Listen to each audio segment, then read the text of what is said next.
அத்தியாயம் 1. மீனா, உடுப்பி ஹோட்டல் வாசல்ல நிறுத்தட்டுமா? டிஃபன் சாப்பிட்டுட்டே போயிடலாமா வீட்டுக்கு? வேணாங்க, வீட்டில் சாதம் இருக்கு, தோசை மாவு வேற இருக்கு, மழை வேற வர்ற மாதிரி இருக்கு, வீட்டுக்கு போயிடலாம். பைக்கில் பின்னாடி உட்காந்துக்கிட்டு வர்றப்போ இறுக்கமாக கட்டி பிடிச்சிக்கிட்டு வரணும்னு சொல்லியிருக்கேன் இல்ல?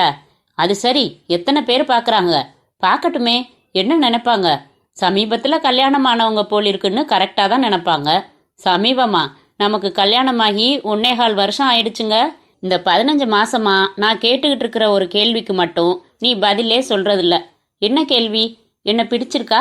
போங்க, இந்த மாதிரி மலிப்பிடுற, சீரியஸா பதில் சொல்லேன். என்ன கேள்வி இது? அசட்டுத்தனமா இருக்கா? ஆமா. ஏன்? அது எப்படி புருஷனை பிடிக்காம போகும்? எல்லா பொண்டாட்டிங்களுக்கும் அவங்க புருஷங்களை பிடிச்சிருந்தா நாட்டில் குடும்ப பிரச்சனைகளே வராதே, டைவர்ஸ் வராதே. அது புருஷன் அமையறத பொறுத்தது. நான் எப்படி அமைஞ்சிருக்கேன்? நல்லபடியானா எப்படி? அதாவது ஓ மதிப்புப்படி ஒரு நல்ல புருஷனுக்கு அடையாளங்கள் என்ன? ஒரே அடையாளம் தாங்க. என்ன? பொண்டாட்டிய மரியாதையா சந்தோஷமா வச்சுக்கிறது. நான் வச்சிருக்கிறேனா? பின்ன 2-3 தடவை ஒன்று அள வச்சுட்டேனே. அது என் குடும்பத்துக்காரங்க சரியான மரியாதை உங்களுக்கு கொடுக்கலைங்கிற கோபத்தில் 2 வார்த்தை கொட்டிட்டீங்க. கோபமும் ஒரு புருஷ லட்சணம் தான். பொண்டாட்டிக்கு கோபம் வரக்கூடாதா?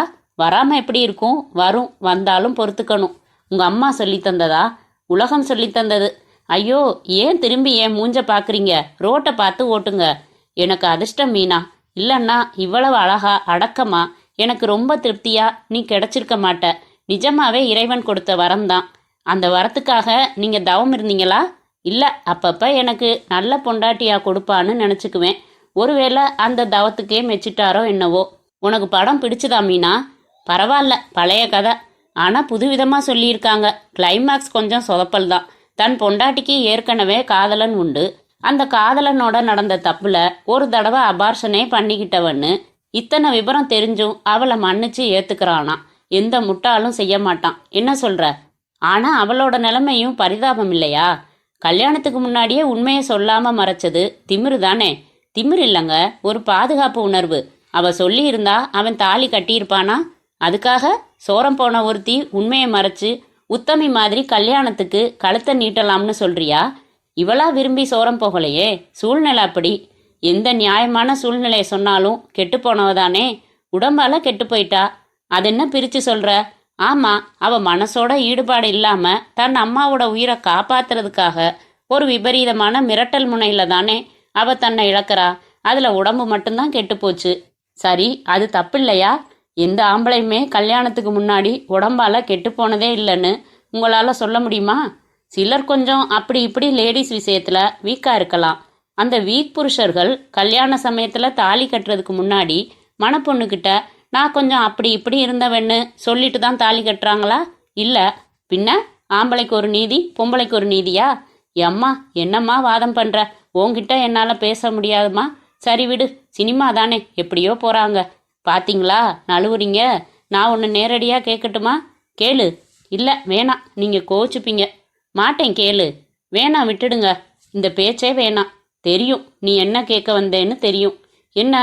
கல்யாணத்துக்கு முன்னாடி நீங்கள் எப்படின்னு கேட்க வந்த, சரியா? மௌனம் சம்மதம் அதானே கேட்ட? சொல்கிறேன். இன்னைக்கு சொல்கிற மூடு இருக்கு. நான் சத்தியமாக தப்பே பண்ணினதில்ல. ஆனால் காதலிச்சதுண்டு மீனா. நிஜமாவா? ஆமாம், அவ பேர் பாரதி. ரொம்ப அழகா இருப்பா. திருச்சியில் எங்கள் வீட்டுக்கு பக்கத்து வீட்டில் குடியிருந்தா. மொட்டை மாடியில் காதல் ஆரம்பமாக்கும். ஆமாம், நான் அப்போது வேலை தேடிக்கிட்டு இருந்தேன். நாங்கள் அடிக்கடி மொட்டை மாடியில் சந்திச்சு பேசுகிறதோட சரி, வெளியில் சேர்ந்து ஒரு இடத்துக்கு போனதில்லை. கடைசியில் என்ன ஆச்சு? அவங்க வீட்டில் மாப்பிள்ளை பார்த்தாங்க. எதையாச்சும் சொல்லி தள்ளி போட்டுடு, எனக்கு ஒரு வேலை கிடைச்சதும் உன்னை கல்யாணம் பண்ணிக்கிறேன்னு சொன்னேன்.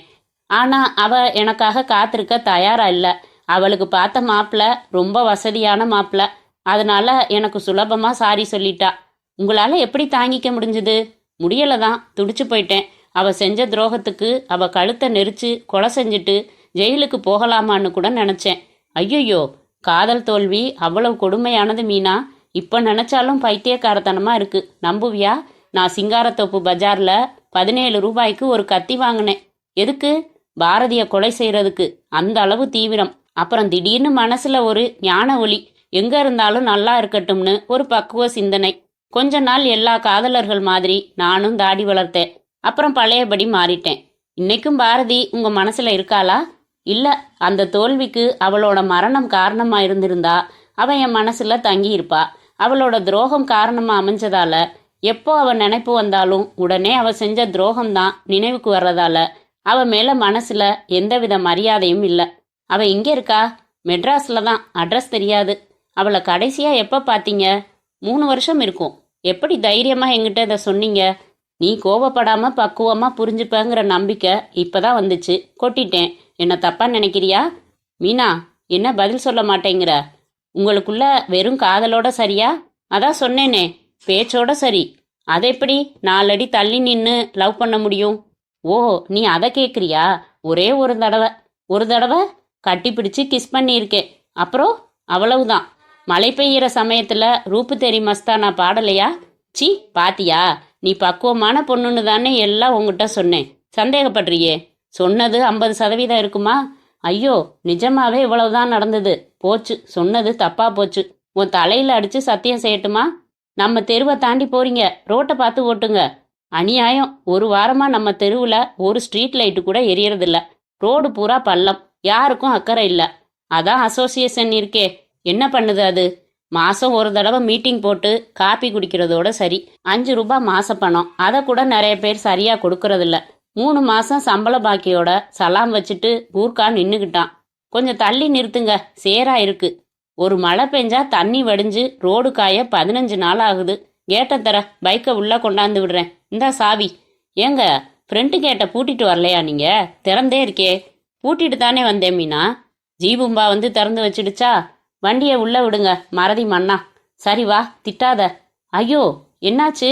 என்னங்க, வாசக்கதவுலையும் பூட்டு திறந்தே கிடக்கு. அத்தியாயம் 2. என்ன சொல்ற நீ?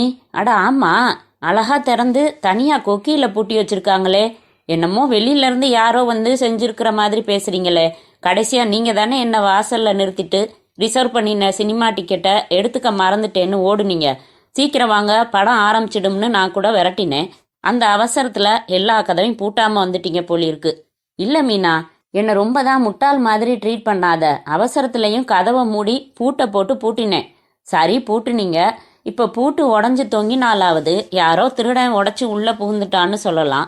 அழகா அடிக்கொக்கில தனியா பூட்டி தொங்குதே. சரி, உள்ள வாங்க. பாரு, ஹால்ல லைட்டை அணைச்சிட்டு தான் வந்தேன், இப்ப எரியுதே. மீனா இரு, என்னமோ நடந்திருக்கு வீட்ல. இதோ பாரு. அட, இது யார் செருப்புங்க? லேடிஸ் செப்பல்ஸ். என்ன இது ஆச்சரியமா இருக்கு? சாவி நம்ம கிட்ட இருக்கிறப்ப யார் உள்ள வர முடியும்? இது உன் செருப்பு இல்லையே மீனா. என்கிட்ட ஹை ஹீல் செப்பலே இல்லைங்க. நம்ம ரூம் கதவு லேசா திறந்திருக்கு பாருங்க. இரு, அந்த குடைய கையில எடு. யாரோ நம்ம ரூமுக்குள்ள வந்து ஒளிஞ்சுக்கிட்டு இருக்காங்க. ஹலோ, ரூமுக்குள்ள யாரு உள்ள இருக்கிறது? வெளியில வாங்க. என்னங்க, பதில காணோம். வா, 2 பேருமா உள்ள போய் பார்க்கலாம். எனக்கு பயமா இருக்குதுங்க. நம்ம வீட்டுக்குள்ள நாம போறதுக்கு பயமா? என் கையை பிடிச்சுக்கிட்டு வா. ரூமுக்குள்ள நுழைஞ்சதும் லைட்டை போடுறேன். கொடைய ரெடியா வச்சுக்க. வா. என்னமோ கெட்ட வாசனை வருதுங்க. மூத்திர வாசனை. சீக்கிரம் லைட்டை போடுங்க. மீனா, பதறாத. என்னடி இது?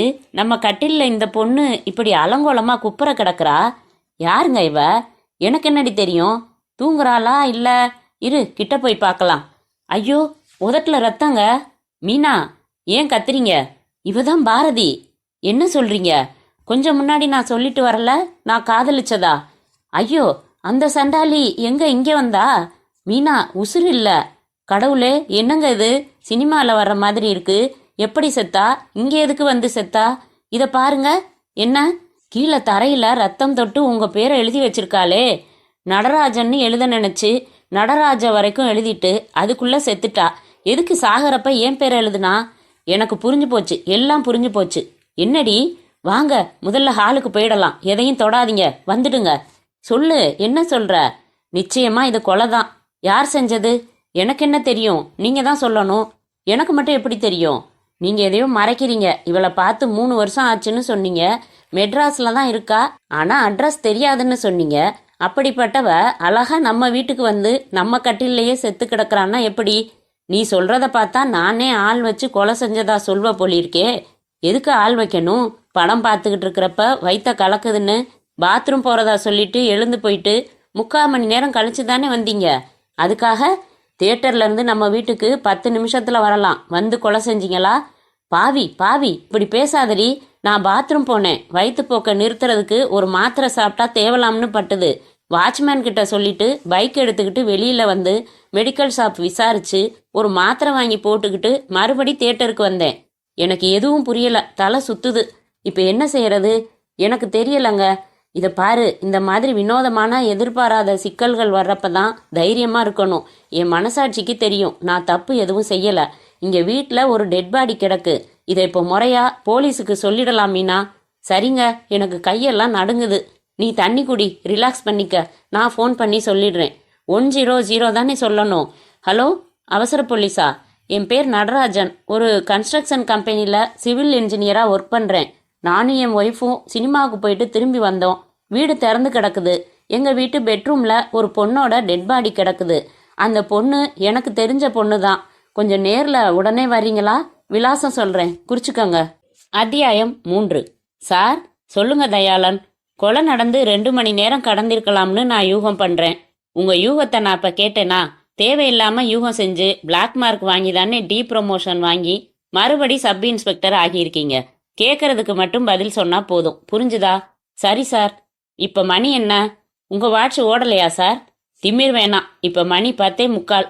கொலை நடந்தது ஒரு 8:45 இருக்கலாம்னு நினைக்கிறேன். அதைத்தான் 2 மணி நேரம்னு நான் சொன்னேன். நான் குதிரைன்னு சொன்னேன், நீங்க பரின்னு சொல்றீங்க. இந்த பரிகாசம் வேணாம். போட்டோ எடுத்தாச்சா? ஆச்சு. ஹேண்ட்பேக் கிடைச்சதே, அதுல அந்த பொண்ணோட பேர் எதுவும் இருக்குதா? அதான் நடராஜனே சொல்றாரே இந்த பொண்ணு பேரு பாரதின்னு. பேரை மட்டும்தான் சொல்றாரு, முன்னாள் காதலின்னு சொல்றாரு. ஆனா அட்ரஸ் தெரியாதுன்னு சொல்றாரு. எனக்கு அந்த ஆளை கொஞ்சம் சந்தேகம் இருக்கு. எடுத்த எடுப்புல யாரையும் சந்தேகப்படாதீங்க சார். எனக்கு அட்வைஸ் பிடிக்காது தயாளன். 20 வருஷ சர்வீஸ். அப்படியும் ஏன் சார் ப்ரொமோஷனே இல்லை? யோ, வந்த வேலையை பாரியா.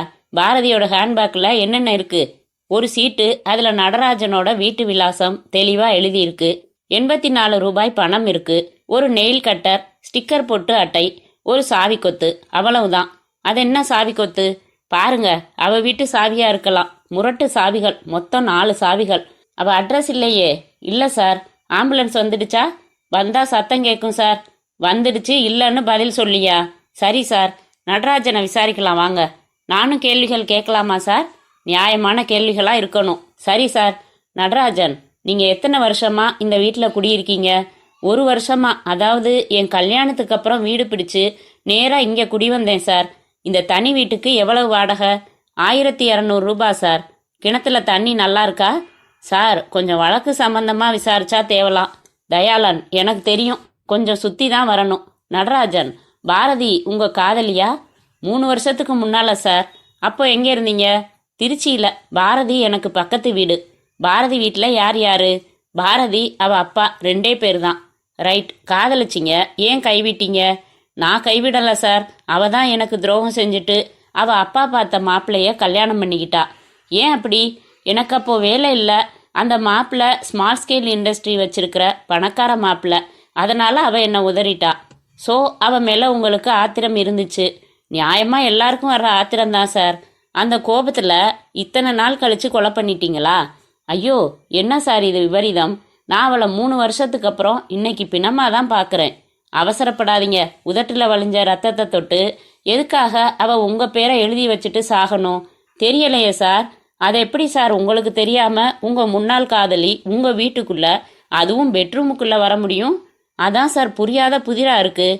ஸ்டேஷனில் வச்சு உங்களை விசாரிக்கிற முறையில் விசாரிச்சா எல்லா புதிரும் ஒவ்வொன்றா விளங்கிடும். ஐயோ சார், நீங்கள் என்ன சந்தேகப்படாதீங்க. நானும் இவ்வளவு சினிமா பார்த்துட்டு வந்தோம்னு சொன்னேனே. இதை பாருங்க, டிக்கெட். இன்னைக்கு ஈவினிங் ஷோ போனீங்களா? ஆமாம், 1 வாரம் முன்னாடியே ரிசர்வ் செஞ்சுருந்தேன். என்ன படம்? பெரிய செட்டியார்.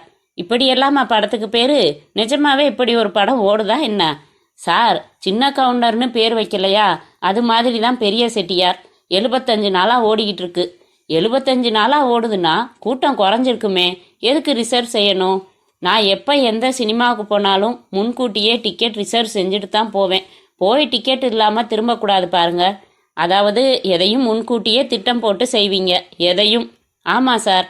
சரி, கொஞ்ச நேரம் நீங்கள் பேசாமல் இருங்க. அம்மா, உன் பேர் என்ன? மீனா சார். எப்போ கல்யாணம் ஆச்சு? 1.25 வருஷமாச்சு. எதுவும் விசேஷம் உண்டா? இன்னும் இல்லை சார். உங்கள் புருஷனுக்கு பழைய காதலி இருக்கிறது உங்களுக்கு தெரியுமா? இப்போ தான் சினிமா விட்டு வர்றப்ப சொன்னார். என்ன சொன்னார்? பைக்கில் வர்றப்ப படத்தை பற்றி பேசிகிட்டு இருந்தோம். அப்போ ஆம்பளைங்க ரொம்ப பேர் கல்யாணத்துக்கு முன்னாடியே தப்பு பண்ணியிருப்பாங்கன்னு நான் சொன்னேன். நீங்கள் எப்படின்னு கேட்டேன். நான் தப்பு எதுவும் செஞ்சதில்ல, ஆனால் காதலிச்சிருக்கேன்னு சொன்னார். அவள் துரோகம் பண்ணிட்டான்னு சொன்னார். அப்புறம் என்ன சொன்னார்?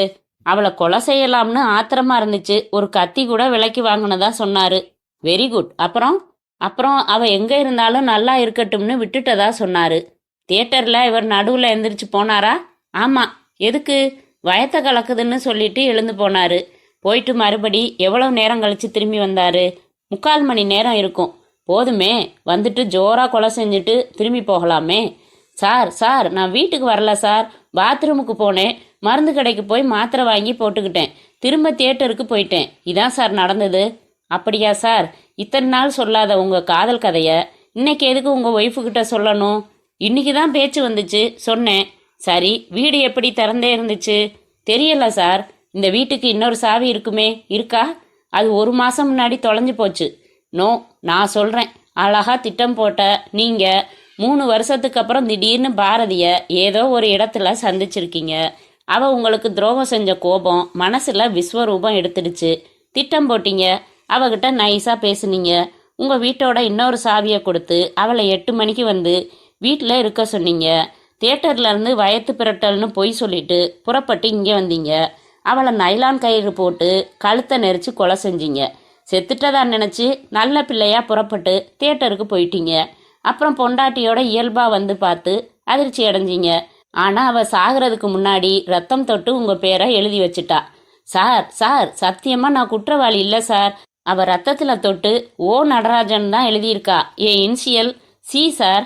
அவசரத்தில் சிஏ ஓ மாதிரி எழுதியிருக்கா. That's all. எப்போவோ நடந்த துரோகத்துக்கு இப்போ யாராவது பழி வாங்குவாங்களா? மனித மனம் விசித்திரமானது, எதுவும் செய்யும். கொஞ்சம் தனியாக வர்றீங்களா சார்? எதுக்கு தயாளன்? நீங்கள் வாங்க, சொல்கிறேன்.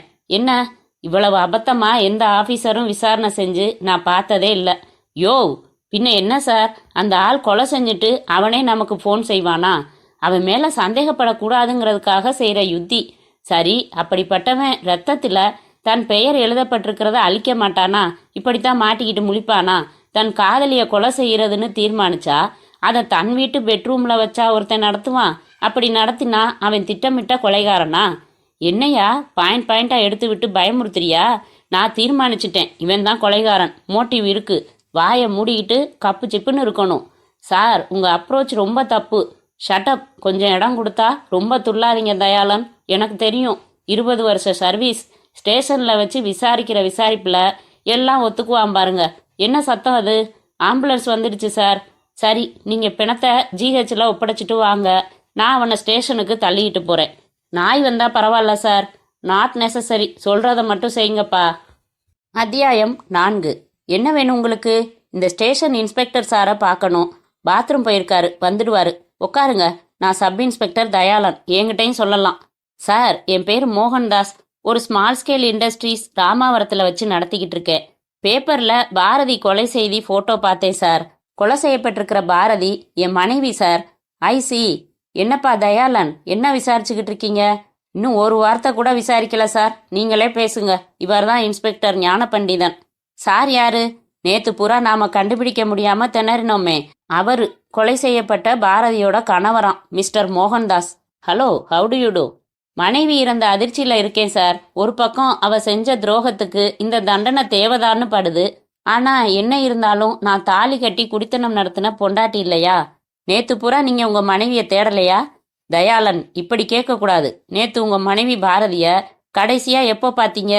காலையில 9 மணிக்கு சார். நான் ஆஃபீஸுக்கு புறப்பட்டப்போ டாட்டா சொல்லிட்டு போனேன். ஈவினிங் 7 மணிக்கு நான் வீட்டுக்கு வந்தப்போ வேலைக்காரி தான் இருந்தா. அம்மா வெளியில போயிருக்காங்க, வர்றதுக்கு 9 மணிக்கு மேல ஆயிடும்னு சொன்னான். உங்க மனைவி தனியா வெளியில போறதுண்டா? தாராளமா போவா. அதுல தானே எங்களுக்குள்ள பிரச்சனையே ஆரம்பம். என்ன பிரச்சனை? அவளோட கேரக்டர் மேல எனக்கு சந்தேகம் உண்டு சார். ஏன் அப்படி? அவளோட சூட்கேஸ்ல ஒரு நாள் ஒரு கத்தை லவ் லெட்டர்ஸ் கண்டுபிடிச்சேன். எல்லாம் நடராஜன்னு ஒருத்தன் எழுதினது. அவளை அரைஞ்சு விசாரிச்சேன். திருச்சியில அவ வீட்டுக்கு பக்கத்து வீடுன்னு சொன்னான். இவளும் அவனும் டீசெண்டா காதலிச்சாங்களாம். இவ அப்பா என்ன மாப்பிள்ளை பார்த்தப்போ இவ தன் காதலை சொன்னாலாம். இவ காதலனுக்கு அப்போ வேலை எதுவும் இல்லையாம். அதனால இவ அப்பா மறுப்பு தெரிவிச்சாராம். மீறி அவனை கல்யாணம் பண்ணிக்கிட்டா தற்கொலை பண்ணிக்குவேன்னு மிரட்டினதால அவங்கிட்ட என்ன மறந்துடுன்னு சொல்லிட்டு என்ன கல்யாணம் செய்துக்கிட்டாலாம். இது சகஜம் தானே சார்? அது சரி, ஏதோ பழகினாங்க, நிறைவேறல, என்கிட்ட தாலி கட்டிக்கிட்டாச்சு, அவனை மறந்துடணுமா இல்லையா? புகுந்த வீட்டுக்கு பத்திரமா எல்லா லெட்டர்ஸையும் தூக்கிட்டு வந்திருக்கானா என்ன அர்த்தம்? அவன் இன்னும் மனசுல இருக்கான்னு தானே அர்த்தம். காதலோட ஞாபக சின்னமா ஒருவேளை. என்ன சார் பேசுறீங்க நீங்க? ஒருத்தனோட பழகிட்டு இன்னொருத்தனை கட்டிக்கிட்டதே பெரிய பாவம். இதுல ஞாபக சின்னமா வச்சுக்கிறத எப்படி? அடி விலாசுனே. எந்த ரோஷமான ஆம்பளையும் இதை தாங்க மாட்டான் சார். அப்புறம் அழுதா. அவளுக்கு ஒரே ஆதரவா இருந்த அப்பாவும் காலமாயிட்டாரு. நான் துரத்தினா போறதுக்கு கூட இடம் இல்லை அவளுக்கு. ஒரு வாரம் அவளோட பேசாம இருந்தேன். அப்புறம் பாவமா இருந்தது. சரி, இனிமே அவனை நினைக்காதன்னு சொல்லி குடும்பத்துல சேர்த்துக்கிட்டேன். அந்த லெட்டர்ஸை எரிச்சிட்டிங்களா? இல்ல, பத்திரமா வச்சிருக்கேன். எதுக்கு? என்னைக்கு இருந்தாலும் அவ பிடி என் கையில இருக்க வேணாமா? சரி, அப்புறம் நான் காலையில 9 மணிக்கு இண்டஸ்ட்ரிக்கு போனா சாயங்காலம் 7 மணிக்கு தான் வீட்டுக்கு திரும்புவேன். மத்தியானம் டிரைவர் கேரியர் எடுத்துட்டு வருவான். இவளுக்கு வீட்டில் போர் அடிக்குதுன்னு சொன்னாலேன்னு வீட்டு வாசல்லையே ஒரு வீடியோ லைப்ரரி ஆரம்பிச்சு கொடுத்தேன். அதை கவனிச்சுக்கோன்னு சொன்னேன். ஒரு ஃபோட்டோகிராஃபர் அர்ஜுன்னு பேரு. அவன் அடிக்கடி கேசட் எடுக்க வருவான். அவன் இவகிட்ட உங்க முகம் அழகா இருக்கு, உடம்பு அழகா இருக்குன்னு வர்ணிச்சு மயக்கி தனக்கு தெரிஞ்ச சினிமா டைரக்டர்கிட்ட அழைச்சிட்டும் போறேன்னு சொல்லி அதே மாதிரி அழைச்சிட்டும் போயிருக்கான். நடிச்சாங்களா? ஒரு தெலுங்கு படத்துல தங்கச்சி கேரக்டர் செஞ்சிருக்கா. எப்படி பர்மிஷன் கொடுத்தீங்க? எனக்கு எதுவுமே தெரியாது சார். நான் ஆஃபீஸ் போனதும் இவ புறப்பட்டு போய் நடிச்சிட்டு வந்திருக்கா. படம் முடிஞ்சதும் கேசட்டை எனக்கு போட்டு காட்டுறா, பாருங்கன்னு. எனக்கு கோபம்னா கோபம். கழுத்தை பிடிச்சு வெளியில தள்ளிட்டீங்களா? இல்ல, அப்படி செய்யறதுல சிக்கல் இருக்கு. என்ன சிக்கல்? இவளை உத்தமி பத்தினின்னு நம்பி என் இண்டஸ்ட்ரியில சட்டப்படி பார்ட்னர் ஆக்கிட்டேன்.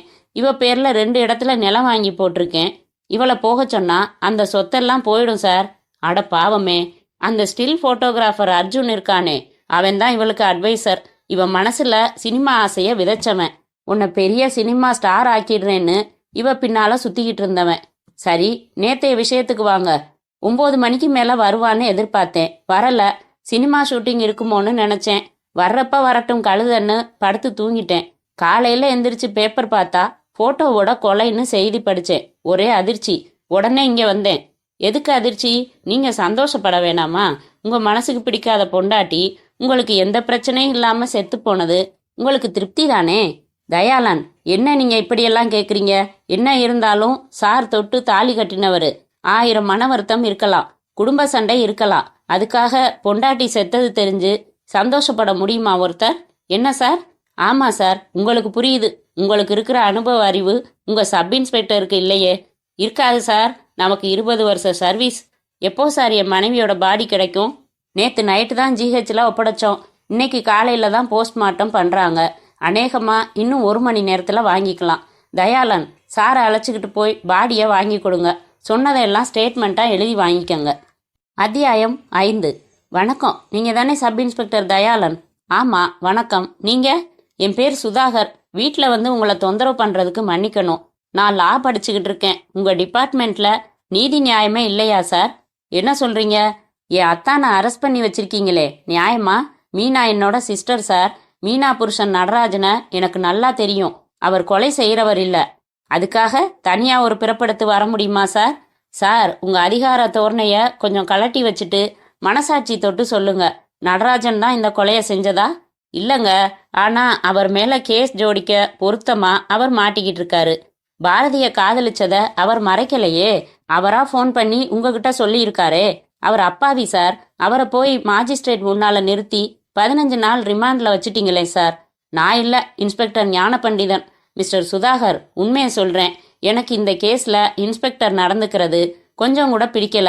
அந்த ஆளுக்கு புத்தியே இல்ல. பின்ன ஏன் சார் ஒரு பெரிய அநியாயத்துக்கு உடந்தையா இருக்கீங்க? ஒரு அப்பாவி குற்றவாளியாக்கப்படலாமா? கூடாதுதான். ஆனா அவர் எனக்கு உயர் அதிகாரி. இப்ப என்னதான் வழி?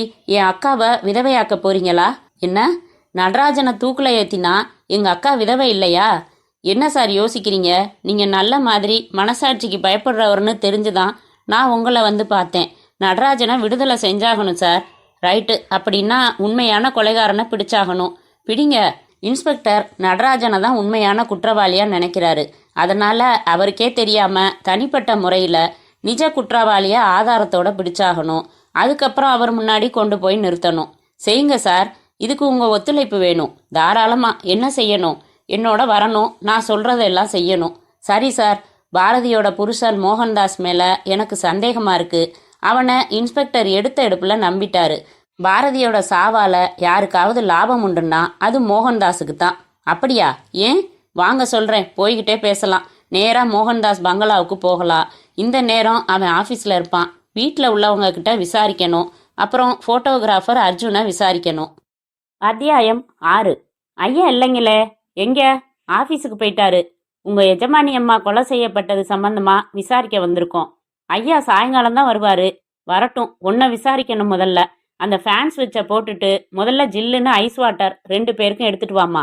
உட்காருங்க, கொண்டு வரேன். வேலைக்காரினாலும் ரொம்ப மாடனாக இருக்கா சார். சுதாகர், கவனத்தை சிதற விட வேணாம். கம்முன்னு இருங்க. எவ்வளவு அழகான பொண்ணு. திடீர்னு எரிச்சு படத்துக்கு மாலை போட்டு பத்தி கொளுத்தி வச்சுட்டாங்க. பிறந்து ஒவ்வொரு மில்லி மீட்டரா வளர்ந்து வாழ்க்கைக்கே அர்த்தமில்ல சுதாகர். இந்தாங்க சார் தண்ணி. உன் பேர் என்னம்மா? சாவித்ரி. முதலாளி செல்லம்மா எப்படி கூப்பிடுவாரு? சுதாகர், நீங்க எதுவும் விசாரிக்க வேணாம், நான் விசாரிச்சுக்கிறேன். சொல்லுமா, நீ இங்க எத்தனை வருஷமா வேலை பார்க்குற? 4 வருஷமா வேலை பார்க்குறேன் சார். கல்யாணம் ஆயிடுச்சா? புருஷன் என்ன பண்றான்? ஓடி போயிட்டான். அவனை பத்தி கேட்காதீங்க. சரி, கேட்கல. வீடு எங்க? 4வது தெருவில். எத்தனை மணிக்கு வருவ? எத்தனை மணிக்கு போவ? காலையில் 6 மணிக்கு வருவேன், சாயங்காலம் 6 மணிக்கு போவேன். வீடு கூட்டுறதுலேருந்து சமைக்கிறதுலேருந்து கட்டிலில் பெட்ஷீட் மாற்றுற வரைக்கும் எல்லாம் நான் தான் செய்வேன். எங்கள் அம்மா இந்த பக்கம் இருக்கிற குண்டூசியை எடுத்து அந்த பக்கம் வைக்க மாட்டாங்க. குண்டூசியை எதுக்கு இடம் மாற்றணும்? சோம்பேறின்னு சொன்னேன் சார். மிஸ்ஸஸ் பாரதி பற்றி உன்னோட உண்மையான அபிப்பிராயம் என்ன? தயக்கமாக இருக்குது சார் சொல்கிறதுக்கு. பரவாயில்ல, எங்ககிட்ட எதையும் மறைக்கக்கூடாது. ஒரு குடும்ப பொண்ணா லட்சணமாக நடந்துக்க மாட்டாங்க சார். போர் அடிக்குதேன்னு தானே வீட்டு வாசல்ல ஐயா கடை வச்சு தந்தாரு. அங்கே யோக்கியமாக உட்காந்துருக்க வேண்டியது தானே. உடம்பு தெரியற மாதிரி கண்ட கண்ட ட்ரெஸ் பண்ணிக்கிட்டு வர்ற ஆம்பளைங்க கிட்ட எல்லாம் சிரித்து பேசிக்கிட்டு ஊர் சுற்றிக்கிட்டு ஒரு குடும்பம்னு ஆனப்புறம் எதுக்கு சார் சினிமாவும் கினிமாவும்? ஒரு தபா கேட்டேன். என் அழகுக்கு எங்கேயோ போக போறேண்டின்னு சொன்னாங்க. அதுக்கு மேலே நமக்கு என்ன? இப்போ மேலே போயிட்டாங்க. அவங்கள யார் கொலை செஞ்சிருப்பா? அதான் பேப்பரில் போட்டிருந்தாங்களே, பழைய காதலன் கைதுன்னு. நடராஜனோ என்னவோ பேரு. அது போட்டிருக்காங்க. அதை விடு. உன் எஜமானி அம்மாவை வேற யாராவது கொலை செஞ்சிருக்க வாய்ப்பு இருக்கா?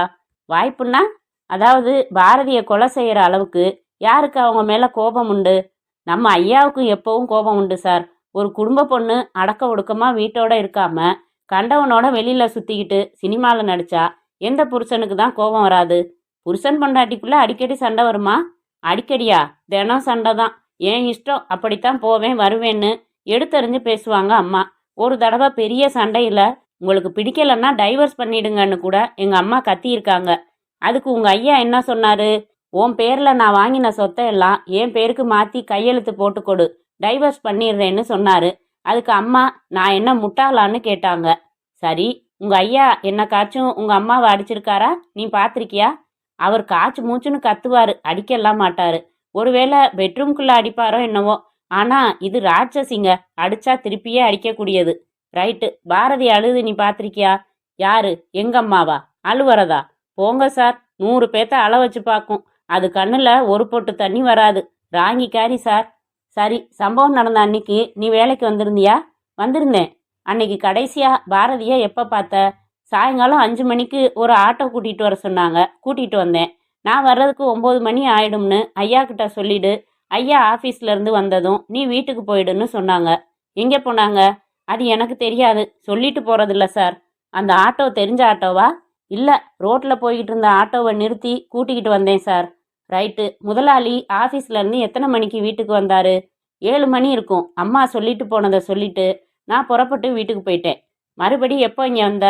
மறுநாள் காலையில் தான் வந்தேன். வந்தா ஐயா பித்து பிடிச்சவர் மாதிரி உட்காந்துருந்தாரு. கொலையாயிட்டாங்கன்னு விபரம் சொன்னார். ராத்திரில இந்த வீட்டில் அவர் மட்டும்தான் அன்னைக்கு இருந்தாரா? ஆமாம். சரி, அர்ஜுன் யாரு? சினிமா ஸ்டில் ஃபோட்டோகிராஃபராமே. அவன் எப்படி? ஐயாவுக்கும் அம்மாவுக்கும் சண்டை வர்றதுக்கே அவன் தான் மூல காரணம். அவன் தான் அம்மாவை சினிமாவில் சேர்த்து விட்டவன். அவன் காரை எடுத்துக்கிட்டு வந்துடுவான். இவங்க உடனே புறப்பட்டு அவனோட போயிடுவாங்க. அவங்க 2 பேருக்குள்ள தப்பான தொடர்பு உண்டா? இருக்கலாம், மறைக்காம சொல்லணும். உண்டு சார். ஒரு தடவை என்னை வேலைக்கு வரவேனா லீவு எடுத்துக்கோன்னு அம்மா சொன்னாங்க. சரின்னு வீட்டுக்கு போயிட்டேன். வீட்டுக்கு வந்தது தான் அன்னைக்கு பால் கார்டு வாங்குறதுக்கு கடைசி நாள்னு ஞாபகம் வந்துச்சு. நான் தான் வாங்குவேன் எப்போவும். சரி அம்மா கிட்ட காசு வாங்கி கார்டு வாங்கிட்டு வந்துடலாம்னு மறுபடியும் வீட்டுக்கு வந்தேன். வாசக்கதவு திறந்து கிடந்துச்சு. மாடியில் ஐயாவோட பெட்ரூம்ல இருந்து சிரிப்பு சத்தம். கொஞ்ச நேரம் கழிச்சு பேண்ட் பெல்ட்டை போட்டுக்கிட்டே வெளியில வர்றான் அந்த அர்ஜுன். நெத்தியில குங்குமம் பிசகி அம்மாவும் வெளியில வந்தாங்க. 2 பேரும் என்னை பார்த்து ஷாக் ஆகிட்டாங்க. அப்புறம் அவன் விருன்னு போயிட்டான். அம்மா 10 நிமிஷம் கழிச்சு ட்ரெஸ் எல்லாம் சரி செஞ்சுக்கிட்டு என்னை ரூமுக்கு கூப்பிட்டு 2000 ரூபாய் ஒரு 20 ரூபாய் கட்டு கொடுத்தாங்க. எதுக்குன்னு கேட்டேன். ஐயா கிட்ட சொல்லிடாதேன்னாங்க. பெரிய இடத்து விஷயம், எப்படியோ போங்க, எனக்கு என்னன்னு சொன்னேன். பணம் அனாமத்தா வந்த லட்சுமியா வேணாம்னு சொல்வாங்களா? சரி, உங்க எஜமானி அம்மாவுக்கு நெருக்கமான ஃப்ரெண்டு யாராவது உண்டா? உண்டே, அலமேலு. அலமுன்னு கூப்பிடுவாங்க அம்மா. ஒரு நாளைக்காவது ஃபோனில் பேசாமல் இருந்தா தலை வெடிச்சிடும். அடிக்கடி அவங்க இங்கே வருவாங்க, இவங்க அங்கே போவாங்க. யார் அது அலமேலு? இதே தெருவில் கடைசி வீடு, மிலிட்ரிக்காரன் பொண்டாட்டி. மிலிட்ரிக்காரன் எல்லையில் நிற்கிறான். இவங்க பியூட்டி பார்லரு, சினிமா தியேட்டருன்னு மேக்கப் போட்டுக்கிட்டு சுற்றுவாங்க. அர்ஜுன் அட்ரஸ் வேணுமே. பனகல் பார்க்குக்கிட்ட அர்ஜுன் ஸ்டூடியோவை வச்சுருக்கான், அதான் தெரியும். ஆனால் சதா வெளியில் சுற்றிக்கிட்டே இருப்பான். ரைட்டு, உங்கள் எஜமானி அம்மாவோட ரூமை பார்க்கணுமே. ஐயாவை கேட்காம நான் எப்படி? நான் ஐயாவை முதல்லையே ஃபோனில் கேட்டுட்டேன். நான் ஆஃபீஸ் போயிடுவேன், வீட்டில் நம்ம சாவித்திரி இருக்கும், கேளுங்க பதில் சொல்லும், நல்லா ஒத்துழைக்கும்னு சொன்னார். அப்படின்னா சரி வாங்க. சாவித்ரி, இவ்வளவு நியாயமா பேசுறியே, உன் புருஷன் ஏன் ஓடிப்போனா? சுதாகர், இப்படி குறுக்க புகுந்து அபத்தமா எதையும் கேட்க வேணாம்.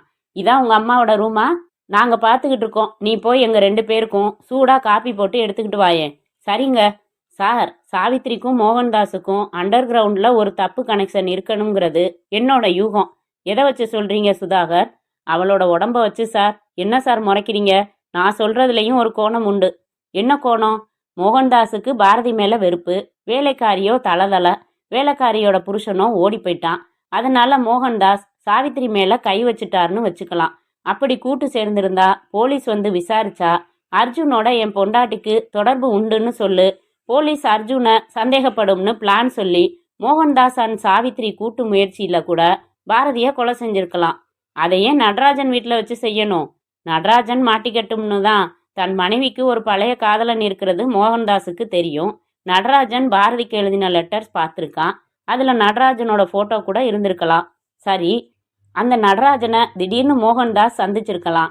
நடராஜன் ஏற்கனவே தியேட்டரில் டிக்கெட் புக் பண்ணது தெரிய வந்திருக்கலாம். வீட்டுக்கு மாத்துச்சாவி தயாரித்து எடுத்துக்கிட்டு வந்து பாரதியையும் மயக்கப்படுத்தி நடராஜன் வீட்டுக்கு கொண்டு வந்து அங்கே வச்சு கொலை செஞ்சுட்டு வந்திருக்கலாம். பொருந்துதே, இடிக்குதே. ரத்தம் தொட்டு அவன் நடராஜன்னு எழுத வேண்டிய அவசியம் என்ன? பாரதி விரலால் ரத்தத்தை தொட்டு தொட்டு மோகன்தாஸே எழுதியிருக்கலாம். பாசிபிள். இதையெல்லாம் ஒரு கற்பனை கோர்வையாக சொல்லலாம். ஆனால் எப்படி நிரூபிக்கிறது? ஒவ்வொரு வரிக்கும் நீதிபதி ஆதாரம் கேட்பாரு. நான் ஒன்று சொன்னால் கோச்சுக்காதீங்க சார். சொல்லுங்க சுதாகர். இந்த சாவித்திரியை தனியாக தள்ளிக்கிட்டு போய் தலையில் சீமெண்ணை ஊற்றலாம். நெருப்பு குச்சி கிழிச்சு எடுத்துக்கிட்டு உண்மையை சொல்லுடின்னு கேட்கலாம். சப்ஜாடா கக்கிடுவா. எனக்கு என்னமோ சாவித்திரியை இந்த கொலையில் கனெக்ட் செய்து பார்க்க முடியல. நீங்கள் சொல்கிற மாதிரியெல்லாம் ஒரு போலீஸ்மேன் விசாரிக்க முடியாது சுதாகர். அவள் வர்றதுக்கு முன்னாடி கொஞ்சம் தோண்டி துருவி பார்த்துடலாம். ஏதாவது துப்பு தடயம் இந்த ரூமில் கிடைக்குதான்னு.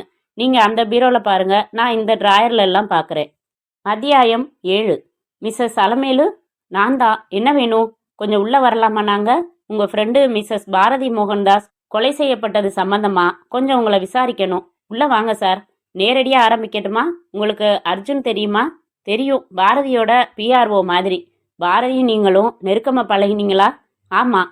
பாரதி தன்னோட ஆசைகள், எதிர்கால லட்சியங்கள் எல்லாத்தையும் உங்ககிட்ட சொல்வாளா? சொல்வா. பாரதியை அவங்க புருஷன் கண்டிக்கிறதெல்லாம் உங்களுக்கு தெரியுமா? தெரியும் சார். எல்லாம் சொல்லி அழுவா சார். அழுவாங்களா? ஆமாம். புருஷனுக்கு பிடிக்காத எதுக்கு செய்யணும்? சார், அவளே செத்து போயிட்டா. இனிமே எதையும் மறைக்க நான் விரும்பலை. அவள் வாழ்க்கையில் ஒரு பெரிய ரகசியம் உண்டு. என்ன அது? அர்ஜுன் வீடியோ லைப்ரரிக்கு அடிக்கடி வந்து போய் அவகிட்ட நட்பா பழக ஆரம்பிச்சான். மோகன்தாஸ் இவளோட பழைய காதல் தெரிஞ்சதுலேருந்து எப்போ பார்த்தாலும் வார்த்தைகளால் குத்த ஆரம்பிச்சாரு. அந்த சமயம் அர்ஜுனோட நட்பு அவளுக்கு ஆறுதலாக இருந்தது. தன்னை சதா குத்தி காட்டும் புருஷனை வெறுக்க ஆரம்பிச்ச பாரதி அர்ஜுனை நேசிக்க ஆரம்பிச்சா. நேசிப்புன்னா எந்த அளவில்? அவங்களுக்குள்ள ரகசியமான தொடர்பே ஏற்பட்டு போச்சு. அப்புறம் ஆனால் அந்த அர்ஜுன் அவ்வளவு நல்லவன் இல்லை. இவளோட அழக பணம் பண்ண நினச்சிதான் பழகியிருக்கான். அர்ஜுனும் பாரதியும் சந்தோஷமா இருக்கிறத அவளுக்கு தெரியாம வீடியோவில் எடுத்திருக்கான்.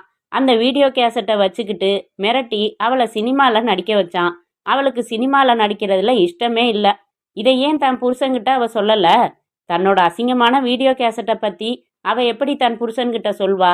என்கிட்டயே 1000 சத்தியம் வாங்கிட்டு சொன்னான். அர்ஜுன் பிடியிலிருந்து நான் தப்பிக்கிறதுக்கு என்ன வழின்னு கேட்டா. எனக்கு வழி சொல்ல தெரியல. போலீஸ்ல சொன்னா வீடியோ கேசட் ஊர் பூரா வித்துடுவேன்னு. அவன் மிரட்டுறப்ப பாவம் அவளால என்ன செய்ய முடியும்? அவனோட நோக்கம் என்ன? ஒரே நோக்கம்தான், அவளை சினிமால பிரபலமாக்கி வர்ற காசு எல்லாத்தையும் அவன் அனுபவிக்கணும். சரி, நடராஜன் பத்தி சொல்லியிருக்காளா பாரதி? திருச்சியில கல்யாணத்துக்கு முன்னாடி இவ காதலிச்ச என்ஜினியர். அப்போ அவருக்கு வேலை கிடைக்காததால காதல் தோத்துடுச்சுன்னு சொன்னான். ஆனா அவரை மறக்க முடியலன்னு சொல்வா. என் மேல அவர் இன்னும் கோபமா இருப்பாருன்னு சொல்வா. அவரை ஒரு நாள் பார்த்து உங்களுக்கு துரோகம் பண்ணினதால நான் தினம் நரக வேதனையில இருக்கேன்னு சொல்லி காலில் விழுந்து அழுவணும்னு சொல்வா. நடராஜனும் இதே மெட்ராஸ்ல தானே இருக்காரு, சந்திக்கலையா? அட்ரஸ் தெரியாம அலைஞ்சா. போன வாரம்தான் ஏதோ பில்டிங் பத்தின தொழில் மலர்ல நடராஜனோட போட்டோவும் அட்ரஸும் பார்த்தாலாம். அட்ரஸ் தனியா எழுதி வச்சிருக்கிறதா சொன்னான். கொலை நடந்த அன்னைக்கு சாயங்காலம் ஒரு ஆட்டோல 5 மணிக்கு என் வீட்டுக்கு வந்தா. நடராஜனை சந்திக்க போக போறேன், நீயும் கூட வான்னு கூப்பிட்டா. எனக்கு வேலை இருந்தது, நான் வரலன்னு சொல்லிட்டேன். சியாமலாவை அழைச்சிக்கிட்டு போக போறதா சொன்னான். அது யாரு சியாமலா?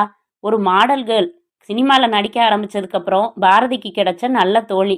சியாமலா எங்கே இருக்கா? டி நகர்ல. அட்ரஸ் வேணுமா? கண்டிப்பா வேணும். மிஸ் சியாமலா வீடு இதானே? ஆமா, என் பொண்ணுதான், குளிச்சுக்கிட்டு இருக்கா. உட்காருங்க. நீங்க எதுக்காக வந்திருக்கீங்க? சும்மா ஒரு விசாரணை. சரி உட்காருங்க, வந்துடுவா. என்ன சார், கேஸ் கொஞ்சம் சுத்துது. சுதாகர், பாரதிக்கு நிறைய பிரச்சனைகள் இருந்திருக்கு. அந்த அர்ஜுனை வார்த்தையால விசாரிக்க கூடாது, 2 தட்டு தட்டித்தான் விசாரிக்கணும். வணக்கம். வாங்க மிஸ் சியாமலா. நான் தயாளன், உங்க ஃப்ரெண்டு பாரதியோட கொலை சம்பந்தமா விசாரிக்க வந்திருக்கோம். இதுல நீங்க யாரையாவது சந்தேகப்படுறீங்களா? அர்ஜுன் தான் செஞ்சிருக்கணும் சார். எப்படி சொல்றீங்க? அன்னைக்கு சாயங்காலம் 5:30 மணிக்கு பாரதி என் வீட்டுக்கு வந்தா. தன் முன்னாள் காதலன் நடராஜனை சந்திக்க போறதா சொன்னான்.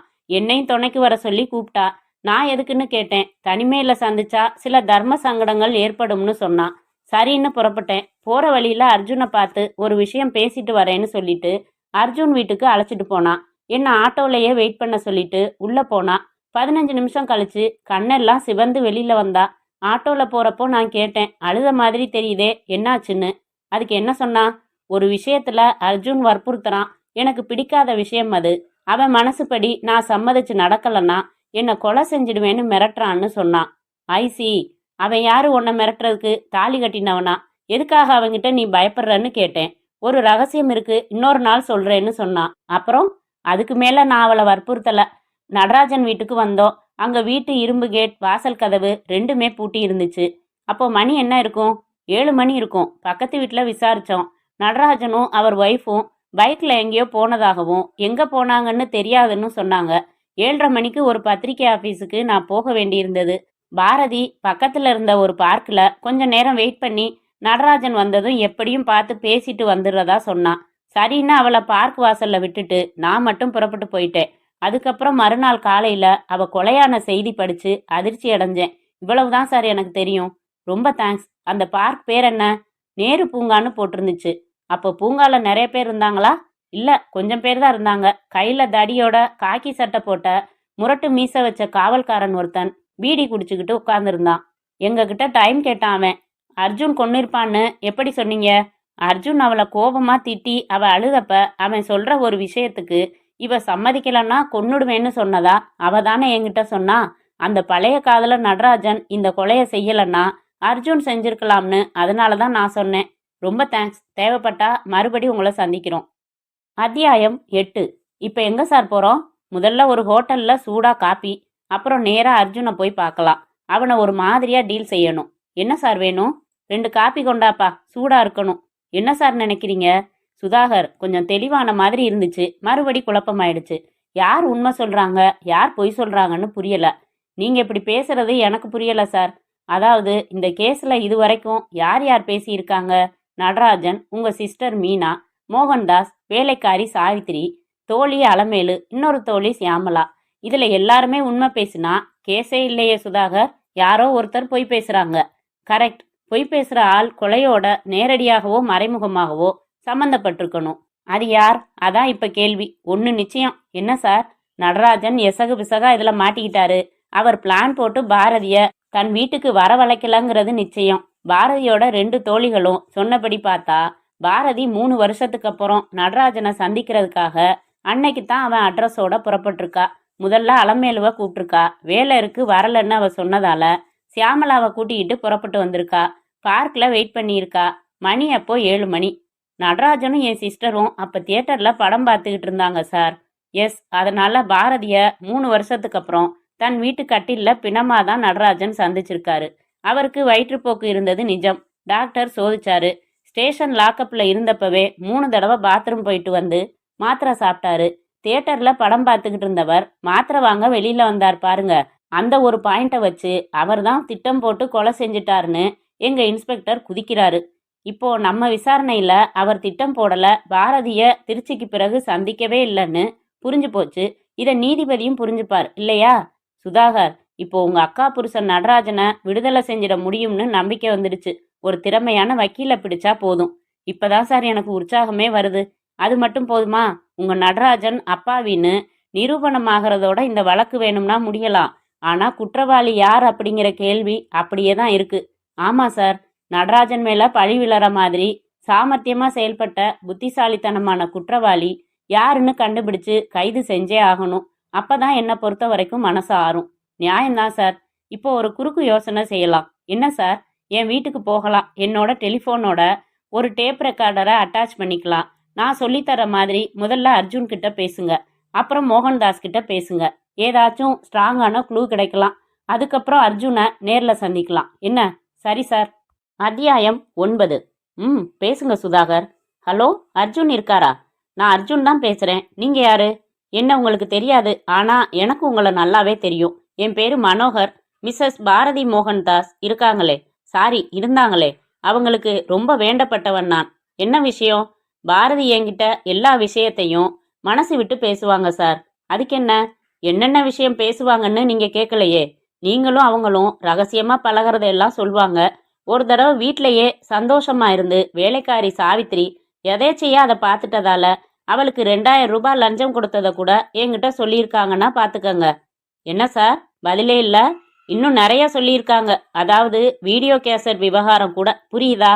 என்ன கேசட்? மன்மதலீலை கேசட். நடிச்ச 2 பாத்திரங்கள் நீங்களும் பாரதியும். என்ன சரியா? என்ன ரசனை சார் உங்களுக்கு? நீங்க ஏதேதோ சொல்றீங்க. என்ன விஷயம் அதை சொல்லுங்க. சரி, நேரா விஷயத்துக்கு வந்துடலாமா? அதாவது மிஸ்டர் அர்ஜுன், என்கிட்ட ஒரு சின்ன தடயம் கிடைச்சிருக்கு. என்ன தடயம்? சொல்றேன். எதுக்கான தடயம்னு முதல்ல சொல்றேன். நீங்க பாரதிய கொலை செய்ததுக்கான தடயம். என்னது? நான் கொலை செஞ்சேனா? அவளை கொலை செஞ்சது நடராஜன்னு அவளோட பழைய காதலன். போலீஸே அந்த ஆளை அரெஸ்ட் பண்ணி கேஸ் பதிவு பண்ணிட்டாங்க. தெரியும், ஒரு அப்பாவிய குற்றவாளியாக்கினது உங்க கைங்கரியம்தான். போலீஸையே அப்படி நம்ப வச்சது உங்க சாமர்த்தியம்தான். நோ, எனக்கு இதுல சம்பந்தமே இல்லை. சம்பந்தம் இருக்கிறதா தடயம் சொல்லுதே. என்ன இளவு தடையாது? அதை போலீஸ்கிட்ட ஒப்படைக்கலாம்னு யோசிக்கிறேன். கூடவே அந்த வீடியோ கேசட் விவகாரம், அதை வச்சுக்கிட்டு மிரட்டி மிரட்டி நீங்க பாரதி கிட்ட காரியம் சாதிச்சுக்கிட்டது, உங்க 2 பேருக்கும் உள்ள நெருக்கம், இது எல்லாத்தையுமே போலீஸ்ல சொல்லிடலாம்னு நினைக்கிறேன். செய்யட்டுமா? ஏய், நீ யாரு? அதான் சொன்னேனே, என் பேரு மனோகர். சத்தியமா நான் அவளை கொலை செய்யல. அப்புறம் யார் கொன்னது? நடராஜன் தான் கொலை செஞ்சிருக்கணும். பாத்தியா, ஜகா வாங்குறியே. இப்ப என்ன? அந்த தடயத்தோட நான் போலீஸ்கிட்ட போகலாமா வேணாமா? குழப்பாத. என்ன தடயம் அது? அதை எதுக்காக நான் சொல்லணும்? நேரா போலீஸ்கிட்ட போக வேண்டியதுதானே. எதுக்கு எனக்கு ஃபோன் செய்யற? இது கேள்வி. ஓப்பனா வரட்டுமா? போலீஸ் இப்போ நடராஜனை குற்றவாளியா நினைக்குது. நான் எல்லா விபரமும் சொல்லி தடயத்தையும் ஒப்படைச்சா நிஜ குற்றவாளி நீதான்னு தெரிஞ்சு உன்னை கைது பண்ணிட்டு அந்த ஆளை விடுதலை பண்ணிடுவாங்க.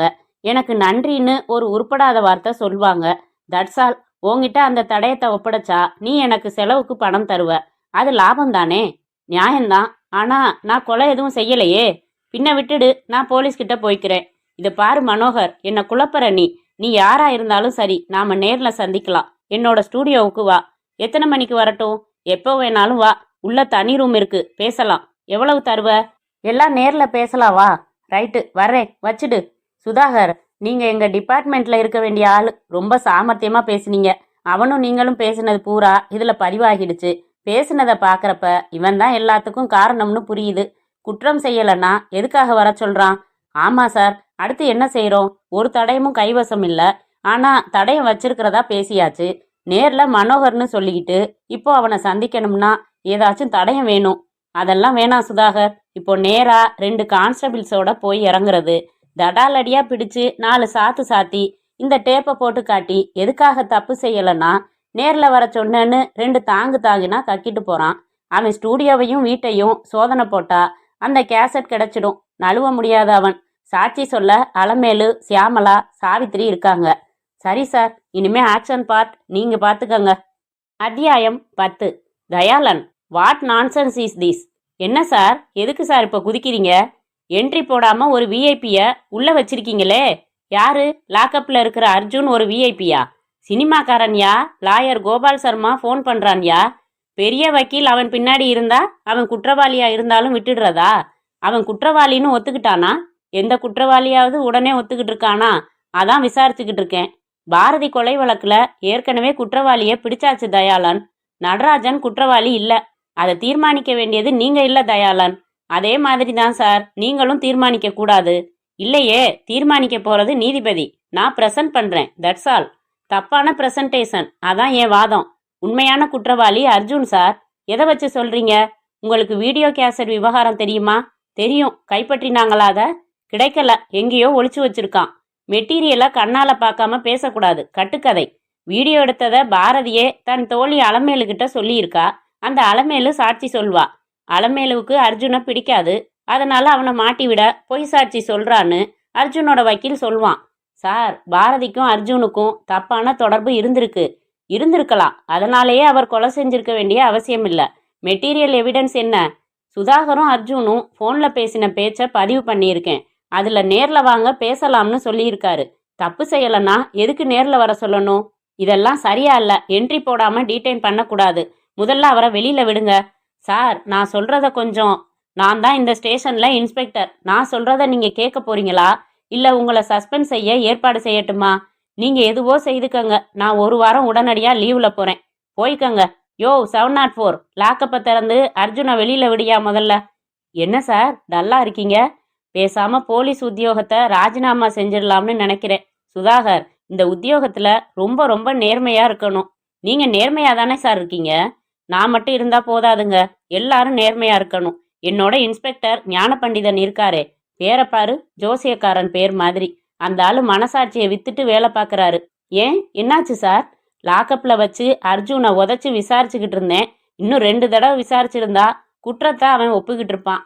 இவர் புகுந்து காரியத்தை கெடுத்துட்டாரு. என்ன செஞ்சாரு?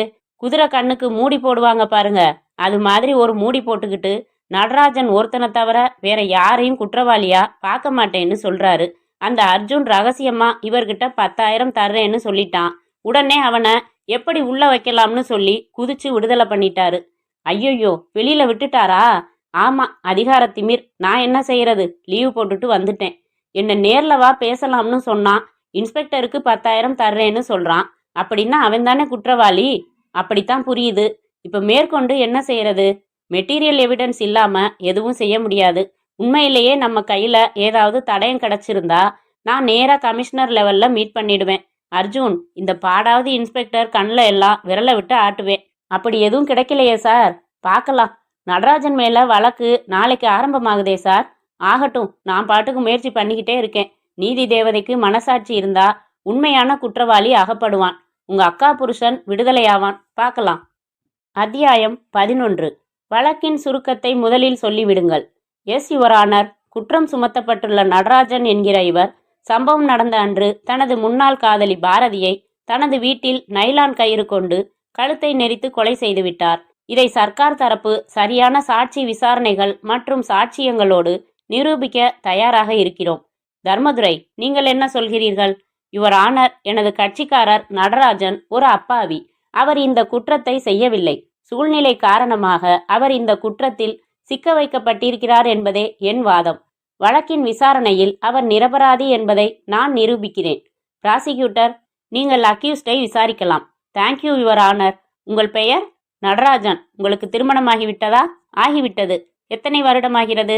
1.25 வருடமாகிறது. உங்கள் திருமணம் காதல் திருமணமா? இல்லை, பெற்றோர் பார்த்து முடித்த திருமணம். உங்கள் மனைவி மீனாவிடம் நீங்கள் முழு மன திருப்தியுடன் வாழ்க்கை நடத்தி வந்தீர்களா? ஆமாம். கொலையில் இறந்த பாரதியை உங்களுக்கு தெரியுமா? தெரியும். யார் அவர்? திருச்சியில் என் வீட்டிற்கு பக்கத்து வீட்டில் அவர்கள் குடியிருந்த போது தெரியும். அவரை அப்போது நீங்கள் காதலித்தீர்களா? ஆமாம். அவரும் உங்களை காதலித்தாரா? ஆமாம். நீங்கள் பாரதிக்கு காதல் கடிதங்கள் தந்ததுண்டா? நிறைய கொடுத்துள்ளேன். யுவர் ஆனர், அந்த கடிதங்களில் சில இங்கே எக்ஸிபிட்டுகளில் ஒன்றாக சமர்ப்பிக்கப்பட்டிருக்கின்றன. நடராஜன், நீங்கள் இருவரும் திருமணம் செய்து கொள்ளும் நோக்கத்துடன் தானே பழகினீர்கள்? ஆமாம். பிறகு ஏன் அவரை நீங்கள் ஏமாற்றினீர்கள்? நான் ஏமாற்றவில்லை, அவள்தான் என்னை ஏமாற்றிவிட்டாள். Please note this your honour. எப்படி ஏமாற்றினாள்? பாரதிக்கு அவள் அப்பா பணக்கார மாப்பிள்ளை பார்த்ததும் இவளுக்கு மனசு மாறிவிட்டது. என்னிடம் என் அப்பா பேச்சை மீற முடியாது, அதனால் என்னை மறந்துவிடுங்கள் என்று சொல்லி சுலபமாக கலற்றி விட்டு விட்டாள். அதற்கு நீங்கள் என்ன சொன்னீர்கள்? நான் உன்னை மறப்பது என்பது முடியாது, நாம் இருவரும் ஓடிப்போய் திருமணம் செய்து கொள்ளலாம் என்று சொன்னேன். அதற்கு அவள் சம்மதிக்கவில்லை. இனிமேல் என்னோடு பேச வேண்டாம் என்று நிர்தாட்சண்யமாக சொல்லிவிட்டாள். அதனால் பாரதி மேல் உங்களுக்கு ஆத்திரம் வந்ததா? நிச்சயமாக எக்கச்சக்கமான கோபம் வந்தது. அதாவது சரியான சந்தர்ப்பம் கிடைத்திருந்தால் அவள் கழுத்தை பிடித்து நெரிக்கலாம் போல ஒரு கோபம் ஏற்பட்டதா? Objection your honour. பிராசிக்யூட்டர் அனாவசியமாக இன்ஃப்ளூயன்ஸ் செய்கிறார். Objection sustained. பிராசிக்யூட்டர் இயல்பாக கேட்டு பதில் பெறுங்கள். நீங்களாக சஜஸ்ட் செய்வதை தவிர்த்து விடுங்கள். Yes your honour. சரி, பாரதி மேல் கோபமாக இருந்த நீங்கள் பிறகு என்ன செய்தீர்கள்? எனக்கு சென்னையில் வேலை கிடைத்தது, வந்துவிட்டேன். அவளுக்கு திருமணமாகி இதே சென்னையில்தான் இருக்கிறாள் என்று சொன்னார்கள். ஆனால் நான் அவளை சந்திக்கவில்லை. எனக்கு திருமணமானது. அவளை மறந்துவிட்டு நான் குடித்தனம் செய்ய துவங்கினேன். சரி, சென்னையில் பாரதியை எங்கே எப்போது சந்தித்தீர்கள்? என் வீட்டில் பிணமாக சந்தித்ததுதான். அதற்கு முன்னால் பாரதியை சந்தித்ததே இல்லையா? இல்லை. நீங்கள் பொய் சொல்கிறீர்கள். நீங்கள் பாரதியை சந்தித்தீர்கள். குறிப்பிட்ட தினத்தில் 8 மணிக்கு உங்கள் வீட்டிற்கு வரச் சொன்னீர்கள். அந்த சமயம் தியேட்டரில் இருந்து வயிற்று பிரட்டல் என்று சொல்லி நழுவி தியேட்டரை விட்டு நழுவி வெளியே வந்து பைக்கில் வீட்டிற்கு வந்தீர்கள். வரச் சொன்னபடி பாரதி வந்திருந்தால் அவளிடம் நைஸாக பேசியபடி திடீரென்று கயிற்றால் கழுத்தை நெரித்தீர்கள். மறுபடி சென்று விட்டீர்கள். உண்மையா இல்லையா? இல்லை. Objection your honour. எந்த ஆதாரமும் இல்லாமல் கற்பனையாக பிராசிக்யூட்டர் அடுக்கிக் கொண்டே போகிறார். யுவர் ஆனர், தியேட்டரை விட்டு 7:30 மணிக்கு மேல் நடராஜன் பைக்கில் வெளியே வந்ததற்கு ஆதாரம் இருக்கிறது. தியேட்டரின் வாட்ச்மேன் சாட்சி சொல்ல போகிறார். தன் வீட்டு வாசலில் நடராஜன் பைக்கை நிறுத்திவிட்டு உள்ளே சென்றதை பார்த்த சாட்சி ஒருவரையும் விசாரிக்க உள்ளோம். அதுவரை டிஃபென்ஸ் லாயர் சற்று பொறுமையோடு இருந்தால் நல்லது. தியேட்டரை விட்டு வெளியே வரவே இல்லை என்று எனது கட்சிக்காரர் மறுக்கவே இல்லை. வாட்ச்மேன் சாட்சி தேவையே இல்லை. வெளியே வந்தார், மருந்து கடைக்கு சென்றார், மருந்து வாங்கி அங்கேயே நின்று சாப்பிட்டார், மீண்டும் தியேட்டருக்கு திரும்பினார். மருந்து கடைக்காரரை டிஃபென்ஸ் தரப்பு சாட்சியாக தர உள்ளோம். நடராஜனுக்கு கைது செய்யப்பட்ட தினம் வயிற்றில் போக்கு இருந்ததை டாக்டர் பரிசோதித்து சான்றிதழ் கொடுத்துள்ளார். அதை மெட்டீரியல் எவிடன்ஸாக பிரசன்ட் செய்துள்ளோம். 7:30 மணிக்கு நடராஜன் பைக்கை தன் வீட்டு வாசலில் நிறுத்திவிட்டு வீட்டுக்குள் சென்றதை பார்த்ததாக சொல்லப்போகிற சாட்சி வைத்தீஸ்வரன் சர்க்கார் தரப்பில் செட்டப் செய்யப்பட்டுள்ள பொய் சாட்சி என்பதை குறுக்கு விசாரணையில் நிரூபிக்க தயாராக இருக்கிறேன். பாரதியை சென்னையில் நடராஜன் சந்தித்ததற்கும் தன் வீட்டிற்கு வரச் சொன்னதற்கும் சரியான ஆதாரத்தை பிராசிக்யூட்டர் வழங்க வேண்டும் என்று கேட்டுக்கொள்கிறேன். பிராசிக்யூட்டர், அக்யூஸ்டை விசாரித்து முடித்து விட்டீர்களா? Over your honour. Mister Dharmadurai, உங்கள் கட்சிக்காரரை குறுக்கு விசாரணை செய்ய விரும்புகிறீர்களா? S your honour. நடராஜன், தைரியமா சொல்லுங்க. போலீஸ் ஸ்டேஷன்ல குற்றத்தை ஒத்துக்க சொல்லி உங்களை அடிச்சாங்களா? ஆமா, இன்ஸ்பெக்டர் ஞான பண்டிதன் என்னை அடிச்சாரு. என் வக்கீலோட போன்ல பேச என்ன அனுமதிக்கல. நான் குற்றத்தை ஒப்புக்கலன்னா என் மனைவி மீனாவையும் இந்த கொலையில உடந்தைன்னு சொல்லி கைது செய்வேன்னு மிரட்டினாரு. இவர் மிரட்டுறதுக்காக செய்யாத குற்றத்தை செய்ததா எப்படி சொல்றது? நான் குற்றவாளி இல்ல, வசமா சிக்கி இருக்கேன். நீங்களும் உங்க மனைவியும் சேர்ந்துதான் பிணத்தை பாத்தீங்களா? ஆமா. அப்போ ரத்தத்தால உங்க பேர் எழுதப்பட்டிருக்கிறத பாத்தீங்களா? பார்த்தோம். அதுக்கப்புறம் என்ன செஞ்சீங்க? அவசர போலீஸுக்கு ஃபோன் பண்ணி தகவல் சொன்னேன். யுவர் ஆனர், என் கட்சிக்காரரின் அப்பாவித்தனத்தை தயவு செய்து கவனிக்க வேண்டும். தன் வீட்டின் கட்டிலில் கிடக்கும் பிணமோ தன் முன்னாள் காதலியுடையது. அதுவும் இல்லாமல் அந்த பெண் இரத்தத்தால் தன் பெயரை எழுதி வைத்திருக்கிறாள். இந்த சூழ்நிலையில் போலீஸ் வந்தால் தன்னையே சந்தேகப்படலாம் என்கிற சூழ்நிலை. மடத்தனமாக பிணத்தை அப்புறப்படுத்தவோ அட்லீஸ்ட் அந்த இரத்த பெயரை அழிக்கவோ எந்த முயற்சியும் எடுக்கவில்லை. நேர்மையாக போலீசிற்கு போன் செய்திருக்கிறார். இதை அப்பாவித்தனம் என்றும் சொல்லலாம், சாமர்த்தியம் என்றும் சொல்லலாம். யுவர் ஆனர், போலீஸுக்கு ஏன் தெரிவித்தார்? அருகில் மனைவி இருந்ததால். ஒருவேளை இவர் மட்டும் தனிமையில் அங்கு இருந்திருந்தால் பெயரை அழிக்கவோ பிணத்தை அப்புறப்படுத்தவோ முயற்சித்திருக்கலாம். தன்னை அப்பாவி என்று போலீஸ் கருத வேண்டும் என்பதற்காகவே இப்படி திட்டமிட்டு இவர் செயல்பட்டிருக்கிறார் என்பதே என் வாதம். Proceed mister Dharmadurai. That's all your honour. Next witness யார்? கூப்பிடுங்க. அத்தியாயம் 12. தர்மதுரை சார், கேஸ் எப்படி போகுது? இப்போ எதுவும் சொல்ல முடியாது. நம்ம சைடு கொஞ்சம் வீக் தான். ப்ராசிக்யூஷனோட ஸ்ட்ராங்கான பாயிண்ட்ஸ் 2 சார். 1, கொலைக்கான மோட்டிவ் கிளியராக இருக்கு. பாரதி நடராஜனை மோசம் செய்த பழைய காதலி. அவ மேலே எனக்கு கோபம் உண்டுன்னு நம்மால் போஸ்டர் ஒட்டாத குறையா ஊர் பூரா சொல்லியிருக்கான். 2வது, தியேட்டர்ல இருந்து நடுவில் மாத்திரை வாங்க வெளியில் வந்துட்டு போனது. சரி, ஆனால் மெட்ராஸில் வச்சு பாரதியை நடராஜன் முன்கூட்டி சந்திச்சதையோ வீட்டுக்கு வர சொன்னதையோ அவங்களால நிரூபிக்க முடியலையே சார். அது நிரூபிக்கலன்னா பரவாயில்ல. நம்ம தரப்பு சாட்சிகள் அலமேலு, சியாமலா 2 பேர் மூலமும் பாரதி அவளாதான் கல்யாணத்துக்கு அப்புறம் முதன்முறையா நடராஜனை பார்க்க புறப்பட்டு வந்தான்னு நாம எஸ்டாப்ளிஷ் பண்ணியிருக்கோமே. பத்தாது, அதெல்லாம் பாரதி அவங்க கிட்ட சொன்னது. ஏற்கனவே நடராஜனை சந்திச்சுட்டு அந்த சந்திப்பை அவ தன் தோழிகள் கிட்ட மறைச்சிருக்கலாமேன்னு ப்ராசிக்யூட்டர் மடக்கினாரே. நியாயந்தாங்கிற மாதிரி தான் ஜட்ஜு தலையாட்டிக்கிட்டார். கவனிச்சிங்களா? நாளைக்கு வைத்தீஸ்வரன் சாட்சி சொல்ல போறாரு. யார் சார் அது? நடராஜன் வீட்டுக்கு எதிர் சாரியில குடியிருக்கிறவரு, சமையல் வேலை செய்கிறவரு. விசாரிச்சேன், அவ்வளவு நல்ல டைப் இல்ல. சீட்டாடுறவரு, ரேஸுக்கு போறவரு. அவரை பிடிச்சு 200 300 கொடுத்து பொய் சாட்சியா செட்டப் பண்ணியிருக்காங்க சுதாகர். இப்படி கூட செய்வாங்களா சார்? சமயத்துல அவன் 7:30 மணிக்கு நடராஜன் பைக்ல வீட்டுக்கு வந்தார்னு சத்தியம் பண்ண போறானா? ஆமா, அதை எப்படி உடைக்க போறோம்? யோசிப்போம். உங்க பேர் என்ன? வைத்தீஸ்வரன். எங்க குடியிருக்கீங்க? நடராஜன் சார் வீட்டுக்கு எதிர் சைடுல ஒரு மாடி போர்ஷன்ல. என்ன செய்றீங்க? சமையல் வேலைக்கு போவேன். சரி, சம்பவம் நடந்த அன்னைக்கு சாயங்காலம் நீங்க என்ன செஞ்சுக்கிட்டு இருந்தீங்க? என் போர்ஷன்ல நாற்காலி போட்டுக்கிட்டு உட்காந்து ரோட்ல பராக்கு பார்த்துக்கிட்டு இருந்தேன். அப்போ மணி என்ன இருக்கும்? 6 மணிலேருந்தே நான் அங்கே உட்காந்துருந்தேன். சரி, என்ன பார்த்தீங்க? சும்மா வேடிக்கை பார்த்துக்கிட்டு இருந்தேன். அப்போ பைக்கில் நடராஜன் தன் வீட்டுக்கு வந்து நிறுத்தினாரு. அவர் மட்டுமா? ஆமாம். அப்புறம் தன் வீட்டு கதவை திறந்துக்கிட்டு உள்ளே போனாரு. வீட்டுக்குள்ளே யாராச்சும் இருந்தாங்களா? நான் பார்க்கல. மறுபடி எவ்வளவு நேரம் கழிச்சு அவர் வெளியில் போனாரு? அவர் திரும்பி போனதை நான் கவனிக்கல. சரி, அவர் பைக் நிறுத்திட்டு வீட்டுக்குள்ளே போனப்போ என்ன மணி இருக்கும்? 7:40 இருக்கும். எப்படி சொல்கிறீங்க? விளம்பரதாரர் தொடர் அம்மாவுக்கு கல்யாணம் ஆரம்பமாகி குழந்தையோட டைட்டில் சாங் கேட்டுது sir. That's all your honour. Dharmadurai, நீங்கள் இவரை கிராஸ் எக்ஸாமின் பண்ணலாம். Thank you your honour. 6 மணிலேருந்து நீங்கள் உங்கள் போர்ஷனில் உட்காந்து ரோட்டை வேடிக்கை பார்த்துக்கிட்டு இருந்ததா சொன்னீங்க இல்லையா? ஆமாம். நடராஜனும் அவர் ஒய்ஃப் மீனாவும் பைக்கில் புறப்பட்டு போனதை நீங்கள் பார்த்தீங்களா? நான் கவனிக்கல. அது எப்படி? 6:15க்கு தான் அவங்க சினிமாவுக்கு புறப்பட்டு போயிருக்காங்க. அது ஏன் உங்கள் கண்ணில் படலை? என்னமோ படலை. ஆனால் 7:30 மணிக்கு மேலே இருட்டில் பைக்கில் தனியாக நடராஜன் மட்டும் வந்ததை நீங்கள் பார்த்தீங்க. ஆமாம். சரி, அப்போ நடராஜன் என்ன கலர் சட்டை போட்டிருந்தாரு? அது ஞாபகம் இல்லை. அவர் வந்தது எந்த பைக்கில்? அவரோட பைக்கில் தான். அது என்ன பைக்குன்னு கேட்டேன். ராஜ்தூத்தா, என்ஃபீல்டா? என்ஃபீல்டு தான் யுவர் ஆனர். நடராஜனிடம் உள்ளது ஹீரோ ஹோண்டா. ஒரு என்ஃபீல்டு பைக்குக்கும் ஹீரோ ஹோண்டாவுக்கும் வடிவமைப்பில் ஏராள வித்தியாசம் உண்டு. இருட்டில் பார்த்ததால சரியா அடையாளம் தெரியல.